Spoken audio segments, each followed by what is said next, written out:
If you're the mother of a teenage girl, it may seem like only yesterday that she adored you completely. Then suddenly she wanted you to leave her alone. As difficult as it may seem, there is some hope for a derailed mother-daughter relationship. But before we get to that, we asked some daughters what issues cause the most conflict in their relationships with their moms. When I argue with my mom, I argue about grades and whether she always has a different opinion and she always thinks she's right. I usually argue about curfew. That's the big one. I argue about what I'm wearing. I argue about how much TV I watch. I argue about how long I'm on the phone. And that's it. What I wear, who I'm with, where I'm going to go, just stupid stuff like that. Stupid stuff like that, a lot of common themes. Well, here to give us some advice on how mothers can not only survive but thrive during their daughter's teenage years is Roni Cohen-Sandler, a clinical psychologist and also mother of a teenage daughter, who is the co-author of a new book called I'm Not Mad, I Just Hate You. Hi, Roni. Hi. Thanks so much for being here. My pleasure. Well, you've probably heard a lot of these kinds of comments before. But before we begin, tell us a little bit about the tension and where it all comes from. Why is it that all of this frustration is directed at moms? Well, developmentally, it makes sense. Girls are trying to figure out who they are during these years. They're trying to forge their identity. And so they're looking at their mom to see what they like and most often what they don't like. So moms feel very criticized and sometimes even rejected. Then girls are trying to grow up as quickly as they can, you know. They want to grow up fast, and their mothers are trying to hold them back to keep them safe. They want to be independent. Right.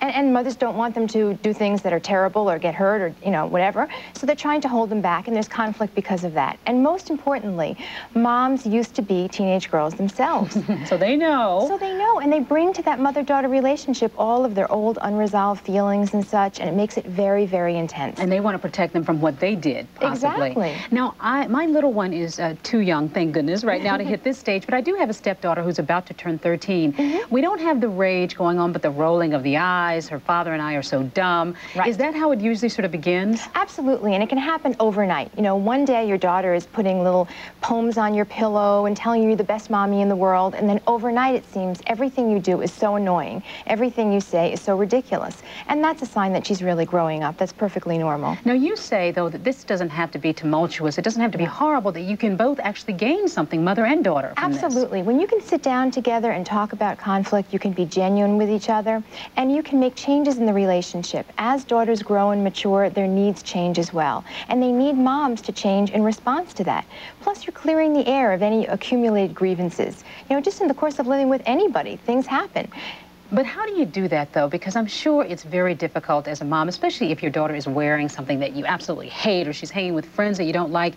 But you have to do that reverse psychology, I'm guessing, where you don't say too much or else you're going to send them in that opposite direction, Well, that's right? true. And you want to choose your battles very, very carefully. You know, if you focus on every little thing, every minor infraction of the rule, or every friend that you don't quite like but is really not terrible, your home will be a battleground, and you and your daughter won't have any emotional energy to deal with the really important things.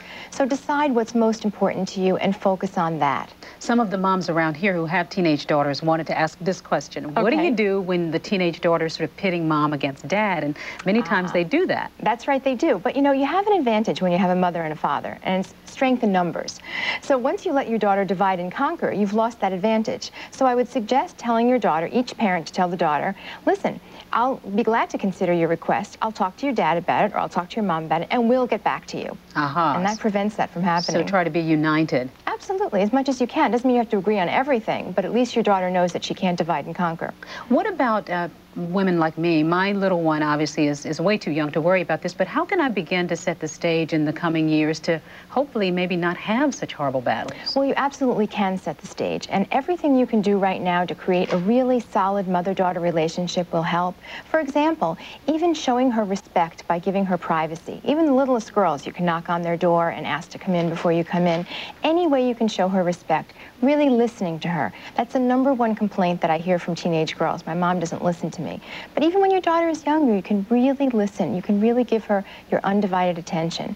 And as much as you can create a kind of mutually trusting relationship, that will go a long way during the adolescent years. And the same thing when they are teenagers, too, listening and trying to be respectful. Absolutely. It's not easy, but... No, but it's worth it. It's definitely worth it. As I know, I have a 17-year-old. And how are you doing with that relationship? Very well.